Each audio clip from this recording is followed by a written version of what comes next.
राम राम प्रिय दर्शकों, कैसे हैं आप? उम्मीद करता हूं अच्छे होंगे। आज का विषय है कुंडली में ऐसे कौन से योग हैं जिनके होने से हमें सरकारी नौकरी की प्राप्ति होती है। यह विषय बहुत गंभीर है। आप थंबनेल देखकर तो समझ ही गए होंगे कि आज हम इसकी ही चर्चा करने वाले हैं। वर्तमान परिवेश और समाज ऐसा हो गया है कि यदि किसी युवक के पास नौकरी नहीं तो समाज में उसकी कोई वैल्यू नहीं होती। यदि युवक सरकारी नौकरी करता है तो समाज उसको बहुत ज्यादा सम्मान देता है। यदि आपके पास नौकरी नहीं है तो समाज आपको हे दृष्टि से देखता है। यह बदलते हुए समाज की स्थिति है।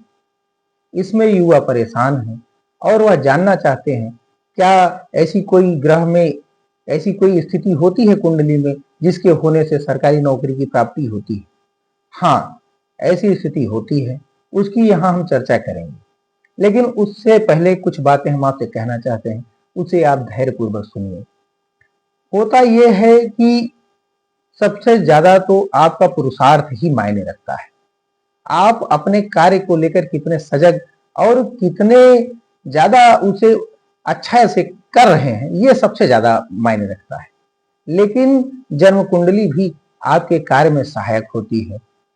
यदि आपके कुंडली में योग है तो हम बता देते हैं कि आप इसे पूर्ण मनोयोग से करिए, सफलता आपको मिलेगी। इसलिए यह कार्यक्रम रखा गया है। बहुत से युवाओं को का अनुरोध आया था कि सर हमें बता दीजिए कि ऐसे कौन से योग हैं जिससे जन्म कुंडली में सरकारी नौकरी देखी जाती है। तो हम यही कहना चाहते हैं कि आज हम 3-4 योग बताएंगे। आप अपने कुंडली से मिलान करिए। यदि आपकी कुंडली में वे योग हैं तो आप और अधिक मेहनत करिए। अगर वे जो हम यहाँ बता रहे हैं योग आपकी कुंडली में नहीं है तब भी आप मेहनत करिए, क्योंकि ये कुछ ही योग हम आपको बता रहे हैं। बहुत सारे योग होते हैं जिससे जो है सरकारी नौकरी की प्राप्ति होती है। कुछ योग हम आज बता रहे हैं, कुछ इसके अगले वीडियो में भी बताएंगे। तो इसलिए आपको निराश होने की आवश्यकता नहीं है कि हमने आज जो बताया वो योग आपकी कुंडली में है अभी कि नहीं, क्योंकि आपकी कुंडली में बहुत योग हो, आप पुरुषार्थ ही न करिए तो कोई मतलब नहीं।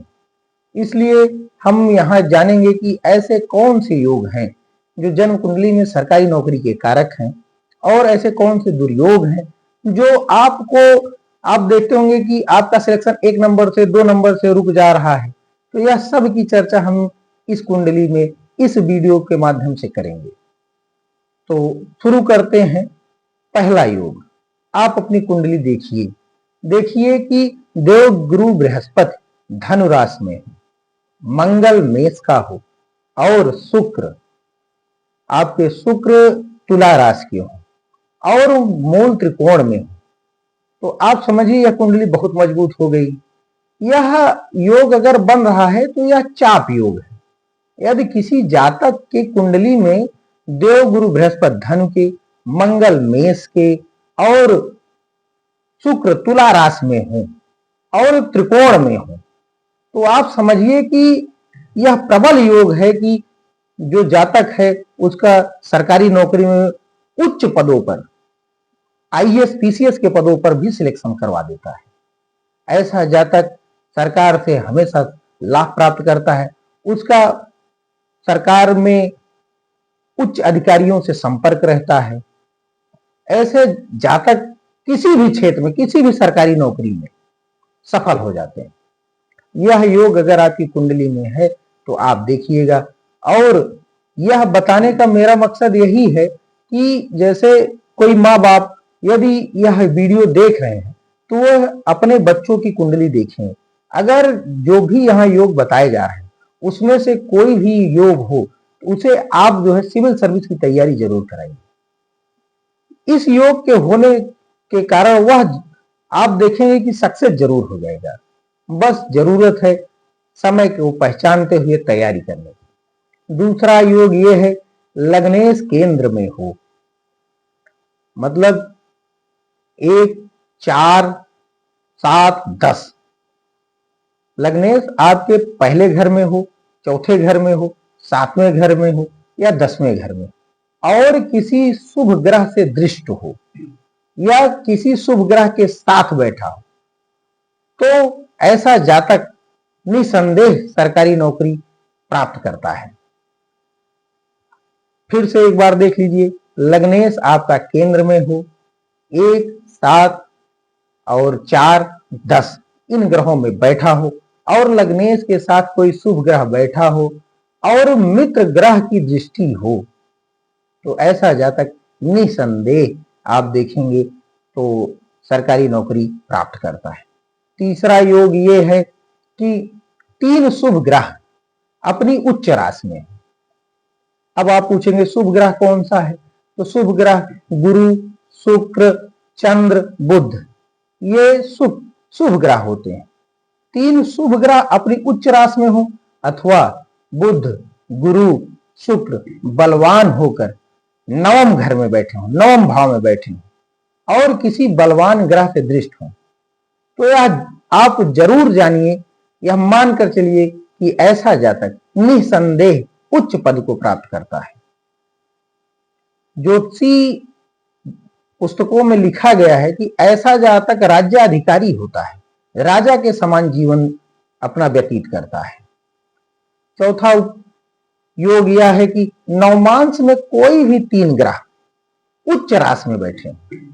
आप देखते होंगे एक चंद्र कुंडली बनती है, दूसरा नवमांश रहता है, गोचर बनता है, तो नवमांश अपना देखिए उसमें कोई भी 3 ग्रह उच्च राशि में बैठे तो यह भी एक योग है कि जातक को सरकारी नौकरी की प्राप्ति होती है। जातक निसंदेह सरकारी क्षेत्र में सफलता प्राप्त करता है। एक अन्य योग है स्वराशि का चंद्रमा हो अथवा उच्च राशि से चंद्रमा पर शुक्र, बुध या बृहस्पति की दृष्टि हो तो आप यकीन मानकर चलिए कि ऐसा जातक सरकारी नौकरी जरूर प्राप्त करता है। तो आज हमने 4 योग बताए हैं। 4 योगों में से आप देखेंगे कि आपकी कुंडली में कोई भी एक योग हो तो आप यकीन मानिए, आप विश्वास के साथ मेहनत करिए, आपको सफलता जरूर मिलेगी। और आपकी कुंडली में बहुत ज्यादा योग हो और आप मेहनत नहीं करेंगे तो सफल नहीं होंगे। लेकिन यह बहुत गंभीर विषय था। मैं फिर एक बार कहना चाहूंगा, यदि यहाँ जो 4 योग बताए गए हैं इनमें से कोई भी योग आपकी कुंडली में नहीं है तो आप यह मत मानकर चलिएगा कि आपका जो है सिलेक्शन नहीं होगा, क्योंकि 4 ही योग नहीं होते हैं कुंडली में, बहुत सारे योग हैं। वीडियो लंबा ना बन जाए इसलिए हम 4 ही योग आज बता रहे हैं। और यदि आपको कोई समस्या हो, यह विशेषकर प्रतियोगी छात्रों के लिए, यदि आप प्रतियोगी छात्र हैं, आप 1 नंबर 2 नंबर से रुक जा रहे हैं तो आप हमसे संपर्क करिए। हम आपकी कुंडली देखकर बताएंगे कि किस वजह से कहाँ चूक हो रही, तो इसका भी निदान हम करेंगे। और अगले वीडियो में फिर ऐसे ही योग लाएंगे जो जन्म कुंडली देखकर आप देखेंगे कि उसमें आपका सरकारी नौकरी की योग है कि नहीं। तब तक के लिए आप मेहनत करते रहिए और हमसे जुड़िए। यदि हमारा प्रयास आपको अच्छा लगता हो तो चैनल को सब्सक्राइब करिए और हमें सहयोग प्रदान करें। धन्यवाद।